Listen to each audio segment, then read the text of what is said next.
Today, going to be talking about the top 5 mistakes to avoid when selling your home. Some of these mistakes are really important to avoid before taking pictures, and then some of these mistakes are really important to avoid when you're actually putting your house on the market and people are walking through.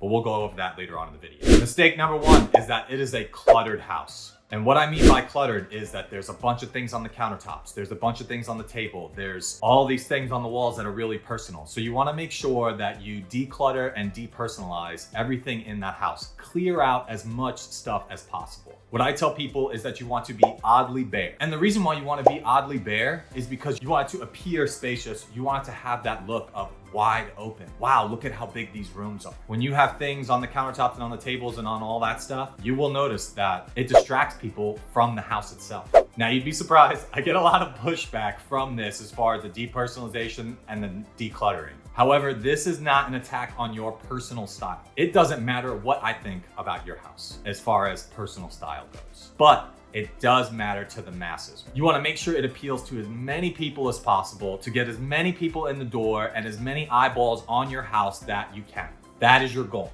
All right, you got it depersonalized and decluttered. So you cleared out all the stuff, but where do you put it? You could pack the garage to the gills. You could have boxes all the way up to the ceiling. It doesn't really matter. I will say that here in Central Florida, you do want to have like a path to get to the HVAC or to get to the water heater in case that they're in the garage, which a lot of times they are. That's really the only thing that you want to make sure. Most people are not really looking at the condition of the garage. So you got the garage packed up, you got the closets packed up. I would say the only closet that I would actually pay attention to is the one in the primary.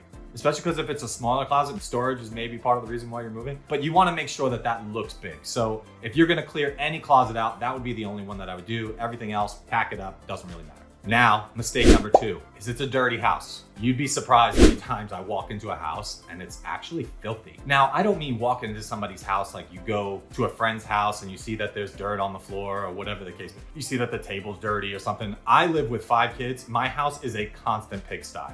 Doesn't matter what we do, it's still gonna be dirty. But I'm not selling my house right now. If I was selling my house, I would be taking all of that stuff out, all these toys, Legos and games and all that stuff, and I'd clear it all out. And then I would go in for a deep clean. Now, if you are fortunate enough, you can hire this out to a professional. They just seem to just do a great job. They just do a job that I can't do, which is to get that soap scum off the glass in my shower or, little things like that. But if you can't hire somebody, no big deal. Go in there and deep clean yourself, invest in some magic erasers. And magic erasers are really gonna be for your baseboards, doors, those kind of trim items. Clean those up and see what they look like. If they're just completely destroyed, like when my dog would paw at one of the baseboards and it's all like kind of messed up, well then paint over that. Get a new coat of paint. It's not that difficult. Make sure that's all cleaned up. But if it looks reasonable, that's all you really need. It doesn't need to be absolutely perfect, but it does need to be clean. So making sure you're hitting the windowsills, making sure you're hitting the baseboards, top of refrigerators, things that are really gonna have people saying when they walk into the house, like, wow, these guys really take care of this house. And that is the thing that you want. You want people to know that you take care of your home, because it is a definite turnoff to a buyer when they come in and the place is dirty. They know that you didn't take care of it, and then they're wondering, what else didn't you take care of? What does that HVAC look like? What is the deferred maintenance on the property? All of these questions start to come into somebody's mind when they see that the house is dirty. So make sure it's deep cleaned. All right, we have it decluttered and depersonalized. We have deep cleaned it. Now the next one is gonna be the 3rd mistake that I see, is that it's a dark house. Open up the shades, open up the curtains, do all those things to get as much natural light in there as possible. And while we're talking about light, we want to talk about color temperature. So there are 2 types of temperatures that are typically in a home. You have that bright white, and then you have the daylight, kind of like what's behind me right there.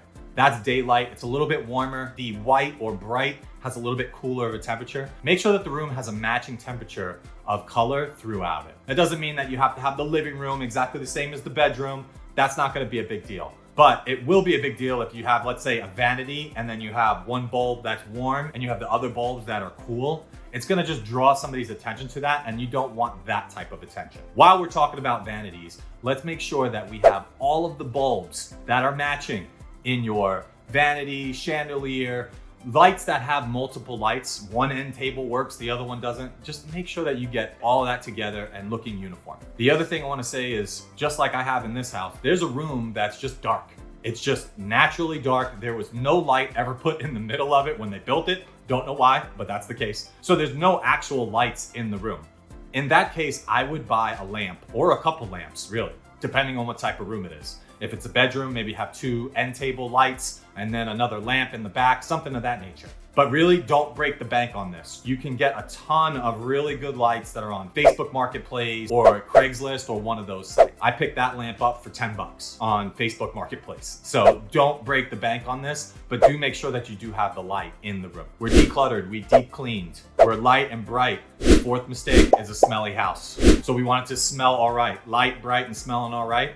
And I specifically say all right for a reason. I don't want it to be overly perfumed or just like smacked in the face as soon as you walk in with flowers. We get it, you like flowers. However, that smell, one, gets people's allergies and they're gonna push through your house pretty quick. But two, they also might think, what else are they hiding here? Me personally, I use the Glade plug-in Fresh Cotton. I don't get sponsored by Glade.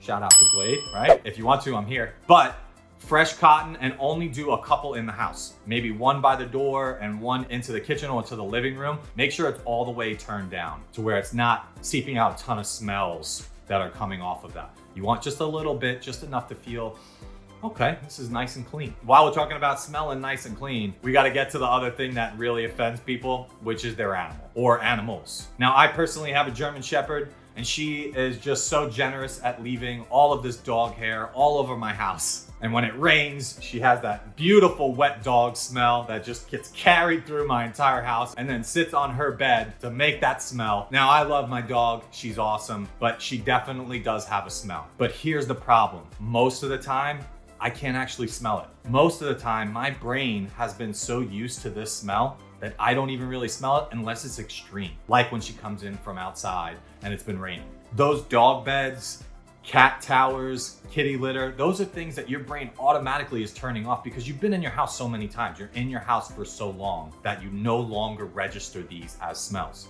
But I'm gonna tell you right now, people that walk into the house are going to smell that smell.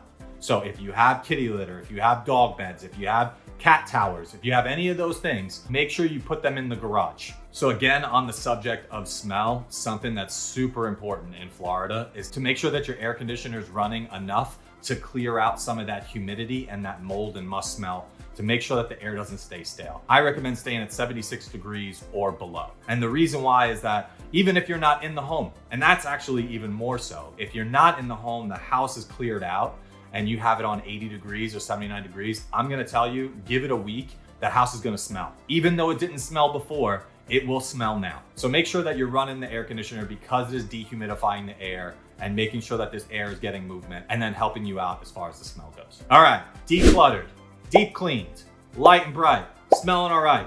What's the fifth mistake? And that is not using a local realtor. If you look at my thumbnail, I did circle one of the things that you could obviously tell that a qualified realtor did not hire out professional pictures, and you could see like an arm in the doorway when somebody's taking a picture of the bathroom. I see this all the time on the MLS. It is crazy to think that on a home that's 500,000, 600,000, whatever the case may be, hundreds of thousands of dollars, and you don't hire somebody to take the pictures. It's crazy to me. Again, it's crazy to me you're talking about hundreds of thousands of dollars and you don't have somebody arguing for your side, knowing the rules, the tips, the tricks, knowing the area, knowing the comps in the area. And that's really why I say local realtor, because I want somebody that knows street by street what's going on. Here in Waterford Lakes, there are 25 different HOAs in the Waterford Lakes area. And I'm gonna tell you, a lot of them have different feels from each other. They were built in different time periods. The sizes of the homes are vastly different. And here in Waterford, you even have wood frame homes compared to block homes. So it's super important to have somebody to know the area extremely well. Where do the school zones start and end? Super important here in Waterford because a lot of people move here just because of the schools. Waterford, Discovery, Timber Creek, all really solid schools. And that's why people are drawn here. So you have the 5 mistakes to avoid when selling your house. Now that you know that you're selling your house and all the things to do, well, take a look at this video and it tells you how to buy and sell at the same time. Thanks a lot.